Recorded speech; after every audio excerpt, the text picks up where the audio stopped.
Akaswani Imphal Wahengbam Rajesh na pau pajari ahanbada maroiba pau Security Force na Thawbal Jilagi Yaripok Pechi Singkhongdagi yamlaba khujugulai fagatle Khanung chuptigi horpa kungi nong hayeng phawbada kha bharatki mafam khara yauraba yai amasung drug laksinaba honabada mateng pangnabagi matangda Bharat amadi Myanmar gi nipan suba mifam Nai Delhi da pangthokre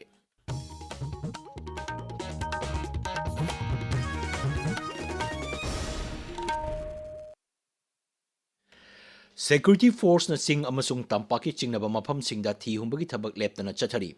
Manipur Police Control Room gi cherol aman hai Security Force na Thawbal Jila gi Yairpok Police Station na konba pechi chingkhongdagi yamlaba khuju khulai fagatle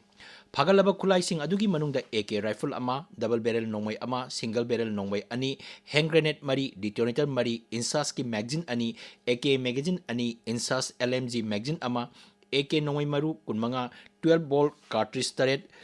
Wi-Fi radio set ama amasung charger ama yauri Imphal East lagi Andro Police Station na konba Yaripok Tulihal Tokpo Pidagi aina thingraba lalhoba ama ngarang Security Force na fare haukiba ningtokaba numita Imphal West lagi Wangoi Police Station na konba hiang thangthong manaktagi lalhoba amasu phaki Bharatiya Mazdoor Sangha Manipur State ki mute kangbo amana ngarang Mukhyamantri Yumnang Khemchan Singha unakre Mukhyamantri gi secretary ta unaba aduda sinmi singi yaifanaba thabak phanghanaba amadi sinmi singi hak amasung seltum amadi samajik ki phibam phaganaba honabada trade union singi thokdangi matangda wafam kya kupna khanaki hari sinmi singi yaifa tharangi thabak sing mapangal kakhananba amadi maromdom lepchaba amasung Punna chokhat minabagi kudong saba phangan bahay basi sarkar asigi achepa phirep ni hana Mukhyamantri na phongdokki Manipur gi hanagi DGP Rajiv Singh ngarang Mukhyamantri ga unaki Rajas da aina amasung shanti raksa nganglaba mahangna lawramba thagdangbo Mukhyamantri na thagatpa phongdokki amadi mahangna lebak asigi anoba thabak thauram sing pangthokpada hena mai pakpa oirasnu haina Mukhyamantri na phongdokki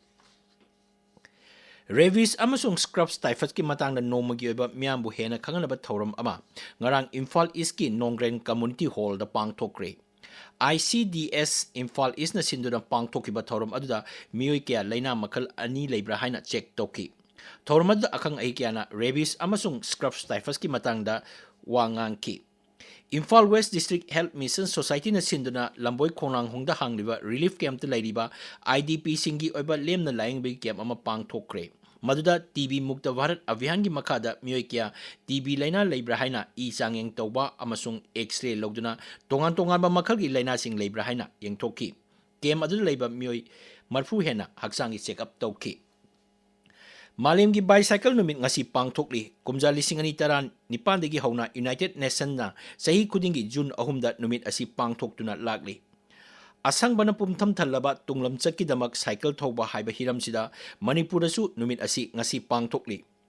All Manipur Bicycle Association na tongan ba loop singa punna sinduna numit asiga mari lenana Imphal gi akoibida cycle rally ama chaki Association asigi President Dr. Ngangom Arun Kumar Singh na hai tungda lakadaba punsida akoibagi phibam hena phaba ohenaba pandamda rally asi pangthokpani Mahangnai Imphal gi Lamphel pataleba Rims Hospital degi phayeng phawba chatkiba rally aduda punna cyclist sahum henbana saru yakki National Institute of Natural Sciences Tokyo Japan da astrophysicist oiriba Dr. Ronaldo Raisanga unaduna wari sabagi thorum amang ngasi Imphal College ki seminar hall da pangtokani Career Counseling Cell Imphal College Imphal na sinba thorum aduda college asigi principal Dr. M Chandra amadi ICTA ge president Dr. L Ibungo Singh na singba saruk yagani World Environment Day gi saruk amo oina The Northeast Artisan Forum Soibam Laikaina Rajigi Directorate of Environment and Climate Change ka kusamanaga numit humni chathagadaba thorum ngasidegi haurgani tungi punsi ena fagat anabagidama ngasi haibasi ngak senduna thamlasi haiba pandamda pangthokodrba thorum asida MLA Thangjam Arun Kumar amasung Environment and Climate Change ki Director Dr. T Brajakumar Singh saruk yagani Khan nongchuptagi horpa kumgi nong hayeng phawada kha bharki mafam kharada yauraba yai med bibang hai kumgi nong asi hayeng Kerala gi mafam kayada yauraklagani Khan nongchuptagi horpa kumgi nong asi makhatana Lakshadweep ithat Tamil Nadu amasung Khan nongpok thangba Bangkok Sagarda hayeng phawada yauraklaba yai Amaromda India Meteorological Department Imphal Center ki paw matungina raija sigi mafam ayambada lakadurba numinini humni asida akhak arau yauna nong churuba yai raija sigi oina ngarang Churachandpur jilada nong khwaidagi chuki tabiriba paw asi Akashbani Imphal degini Drug laksinbada mateng pangnabagi matangda Bharat amasung Myanmar gi nipan suba lebak ani gi oba mifam ngarang Nai Delhi da pangthokre Bharat ki miut kangbo adu Narcotics Control Bureau gi Director General Anurag Gargna Luchinki Myanmar gi miut kangbo aduna Central Committee for Drug Abuse Control gi Joint Secretary Than Liwan Mong na Luchinki Social media da thagat pa warol amada Narcotics Control Bureau na hai mifam aduda lebak ani da lamdam asida hojik oiragliba drug lalon bagi maong matau intelligence ki oiba paw pinaba punna operation chathaba synthetic drug laksinaba honaba ain kaina kani thabagi matangda wafam kya khanagi leibak wangmalana drug puthok pusin tawba amasung hingsa gi thabak chathaba singi mayokta leibak ani gi mari hena chesin hanaba haina suyana ki Pradhan Mantri Rashtriya Bal Puruskar lisingani kuntaruki damak sarkarna ming pikhalakna bahari tongan tongan ba lamsingda thoidok hendokpa thabak tawba angang singda Rashtrapatina lemjaningai orba mana asi khusinagani mana asigi damak ming pisilapagi aroiba mathang thagi kunthra mathoini Thauna phaba social service environment sports art and culture amasung science and technology gi lamda thoidok hendokpa thabak tawbagi damak sahi khudingi mana asi khangalaba angang singda piduna lakli Kendra ki Women and Child Development Mantraloy hai National Award Portal awards.gov.in gi kuthangda nomination pisilakpa yagani ngasi phongba pawsi singi maroi pawsing gi damak hojik Nongmeikapam Bedamani leire Bedamani Thagachari Rajesh Narco terrorism ki thabak amata oina thengnanaba warip laukre haiba pauna Sanga Express edition animaki ahan headline tawri Total shutdown chatharubadudi handokre pot puba truck chamga kuntra taret jiri lambida chamri yangkaina Dimapur lambida panduna lari haiba pauna Sangai Express Manipuri edition gi anisuba headline tawri Donor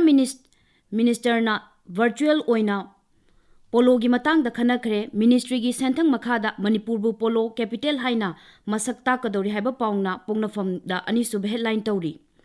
Ahanba Native Peoples Convention pangthokre Native Peoples na narco terrorism external aggression punna thengna minana haiba yawba warep tarani thoisu lokre haiba pauna sanalebak pauche gi ahanba headline tawri pawasi pongnafam amasung The People's Chronicle dasu ahanba headline tawri Pauna Bazar da chawkhat thaurangi paikhatpagi mingda miyamda awaba pibasi laibak thibani haina hanagi MLA Dr. Khwairakpam Lokena phongdokibu wafamna pongnafam pauchegi ahanbalamaida phongli Manipur gi Puari ga sagona rakhiba Silong Manipuri Rajbari Singkup sana thudekpa tha taret henjilakle anauba ama sagadawri bara natraga saroi dawri bara haiba pauna huenlan pauchegi ahan headline tawri Home Minister Govindas Konthokjamna Bishnupur District Hospital yingsinkre haiba paw Manipur Melgi anisuba headline tawri Hill Hornbill Express ta Senapati District ta Special Intensive Revision SIR hauragani mari leinaba elector singna che chang pisinaba Deputy Commissioner Dharun Kumar na khangan khre haiba pawna ahan headline tawri Gunfew Melda National Highway chamaga anida Fazin kiba Nagamyoi taruk thadoruk nabagi khongjang sathari haiba pauna anisuba headline tawri Tamilong Times ta Joint Tribe Council JTC na kaukiba emergency shutdown ngarang loisin kre haiba pauna ahan headline tawri Rajesh Thagachari Bedamani Aroibada Maroiba Paw Security Force na Thawbal jilagi yaripok pechi chingkhongdagi yamlaba khujukulai phakale Kha nongchuptigi horpa kumgi nong hayeng phawda kha bharki mafam khrada yauraba yai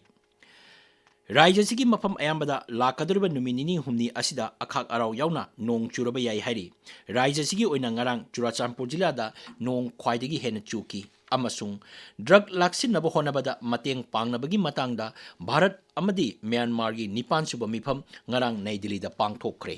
Paw loijare